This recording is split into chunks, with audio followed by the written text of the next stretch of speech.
Welcome back to new Pakistan. और गुफ्तगू में हम इस वक्त शामिल करेंगे सीनियर तजियाकार हसन अयूब साहब को। हसन साहब, बहुत शुक्रिया आपके वक्त के लिए। नवाज शरीफ के हवाले से हम ब्रेक से पहले भी डिस्कस कर रहे थे।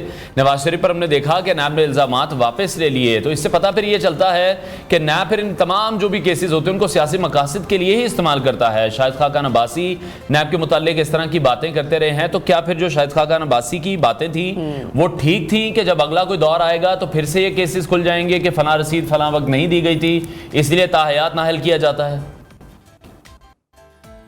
वो ताहयात नहली वाला मामला तो बहरहाल अलग था। ये इस मामले के अंदर अगर बुनियादी बात करें तो तोशा खाना केस से जो मर्सिडीज गाड़ी ली नवाज शरीफ साहब ने, जो उन्होंने केस बनाया कि वो तोशा खाना के से ली नहीं गई।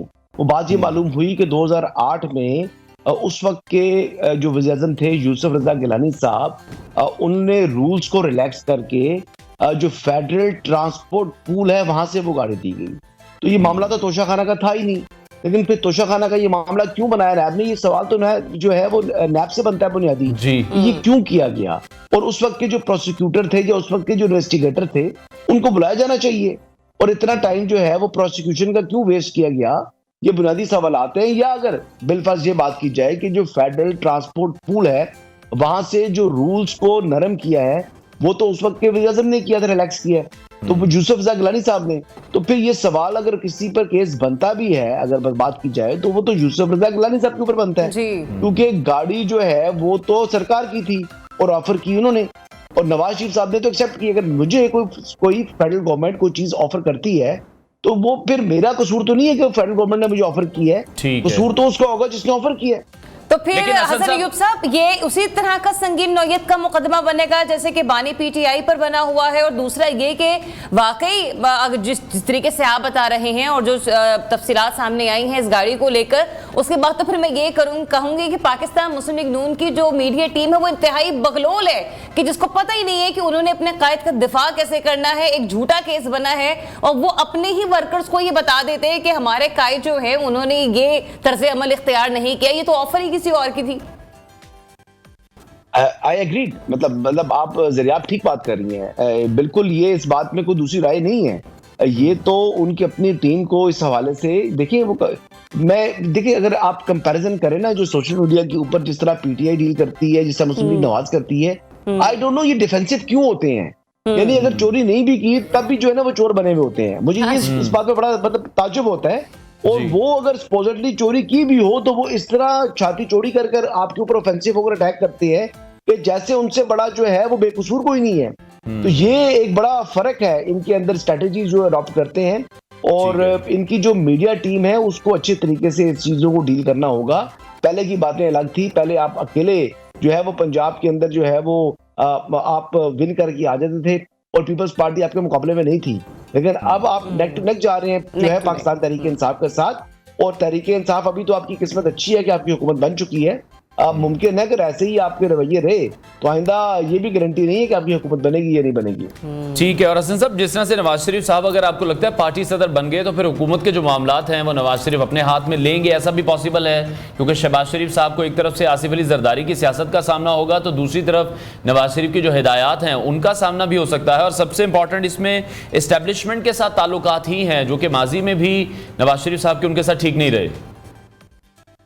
नहीं, बात इस तरह नहीं है। देखिए नवाज शरीफ साहब के एक तो एस्टेब्लिशमेंट के साथ आज भी ताल्लुकात अगर बहुत को अच्छे नहीं है तो कोई बुरे नहीं है, और शहबाज शरीफ साहब के ताल्लुकात एस्टेब्लिशमेंट के साथ बहुत अच्छे हैं। अच्छा, अब दूसरी बात अगर ये की जाए कि क्या नवाज शरीफ साहब इस वक्त अगर वो अकाउंटेबल करना चाहें, क्वेश्चन करना चाहें शहबाज शरीफ साहब को या मरीम नवाज साहिबा को, तो वो कर सकते हैं, बिल्कुल कर सकते हैं। वो आज भी किसी भी वक्त अपनी कारकर्दगी रिपोर्ट जो है वो ये कह सकते हैं कि दिखाओ मुझे। वो मरीम नवाज साहिबा को भी कह सकते हैं, वो शहबाज शरीफ साहब को भी कह सकते हैं, और वो ऐसा करेंगे। वो उनसे प्रोग्रेस रिपोर्ट लेंगे क्योंकि वो पार्टी के जो है वो कायद हैं। उनको यानी पहले भी त्यारा साजिश केस के वक्त जो है उनको पार्टी की सदारत से हटा दिया गया था, और फिर आई बिलीव कि 2011 में या 2010 में ये फैसला हुआ था, और फिर नवाज शरीफ साहब दोबारा जो है वो पार्टी के सदर बने थे मुस्लिम लीग नवाज के। तो अभी दोबारा, क्योंकि आपको मालूम है कि पैनामा केस के अंदर जब उनको ताहयात नहल किया गया 621F के तहत, तो फिर उनसे पार्टी सदारत भी वापस ले ली गई। जब पार्टी सदारत वापस हुई तो फिर उसके बाद उन्हें जो है अब शहबाज शरीफ साहब को जो है पार्टी का प्रेसिडेंट बनाना पड़ गया।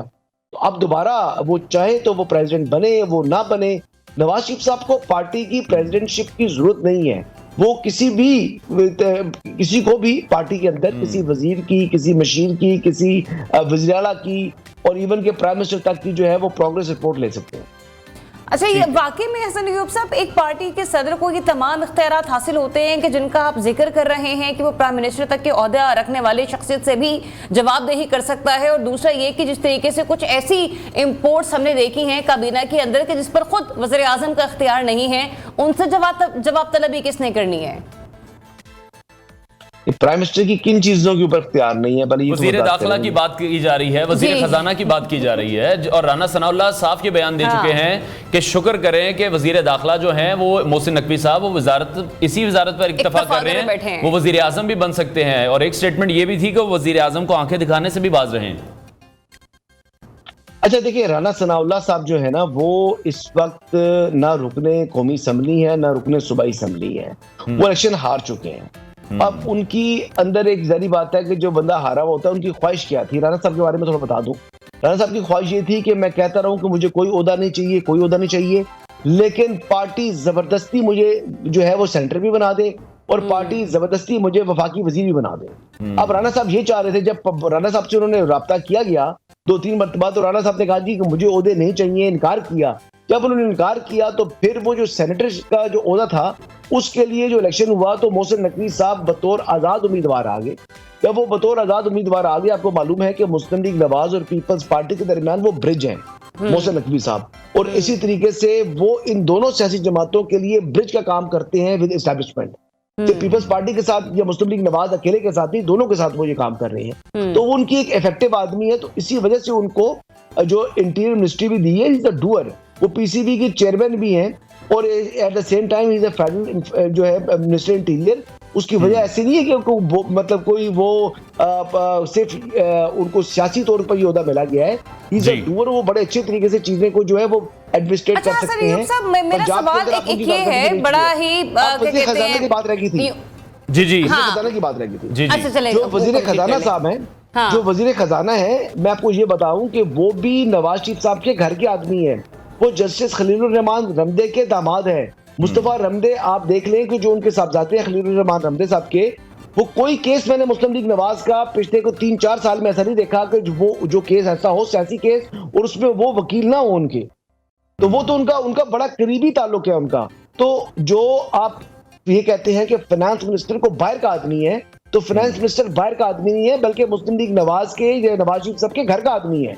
ठीक है, लेकिन विद इन द पार्टी फिर इख्तिलाफात की भी हम बात कर रहे हैं ना, जैसे राना सनाउल्लाह हैं, जावेद लतीफ साहब हैं, तो इस तरह की बातें भी हो रही हैं और ज़रियाबी को क्वेश्चन करना चाह रही हैं। मैं सिर्फ ये नवार सवाल लेना चाह रही हूँ कि मैं हसन अय्यूब साहब का तज्जिया अक्सर सुनती हूँ, 2 रोज पहले भी मैं आपके प्रोग्राम में सुन रही थी, तब आपने कैटेगोरिकली जावेद लतीफ साहब का भी नाम लिया। आपने कहा कि इनकी कहानी खत्म होगी, इनको अवाम ने रिजेक्ट कर दिया। लेकिन मुझे ये बताइए कि ऐसी सियासी शख्सियत जो कि कई दिहाइयों से एक पार्टी के साथ जुड़ी हों, आज आप या मैं कोई भी तज्जियाकार या आसानी से कह सकता है कि चूंकि इन्होंने तो इलेक्शन नहीं लड़ा तो पार्टी में इनकी कोई वक़्त नहीं रहेगी। मतलब जो इतना कुछ उन लोगों ने पार्टी के लिए किया, आज उनके बयान की, उनकी स्टेटमेंट की, उनके तहफ़्फ़ुज़ात की पार्टी में कोई अहमियत नहीं होती, कोई सियासी किरदार नहीं होता।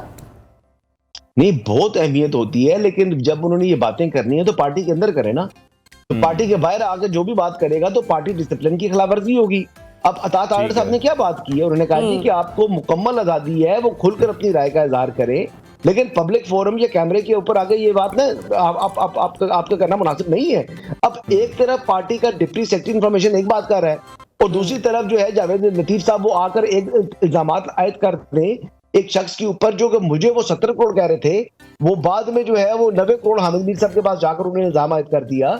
तो बात है कि आपके पास यकीनी तौर पर अगर एविडेंस है भी तो पहले पार्टी के अंदर ये मसले को उठाएं ताकि पार्टी की बैकिंग भी आपको हासिल हो और फिर आपकी जो ग्रीवियंस है वो एड्रेस हो। अब जावेद लतीफ साहब इलेक्शन हार गए हैं, असल में वो मुसलसल जीतते हुए आ रहे थे, उनसे ये हार जो है उनको चुभ रही है। दरियाब, ये ऐसी बात नहीं है कि जावेद लतीफ साहब कोई गद्दारी कर रहे हैं जो है वो नवाज शरीफ साहब के साथ, नहीं, लेकिन उनसे अपनी हार बर्दाश्त नहीं हो रही और वो हार बर्दाश्त करनी चाहिए ग्रेस के साथ।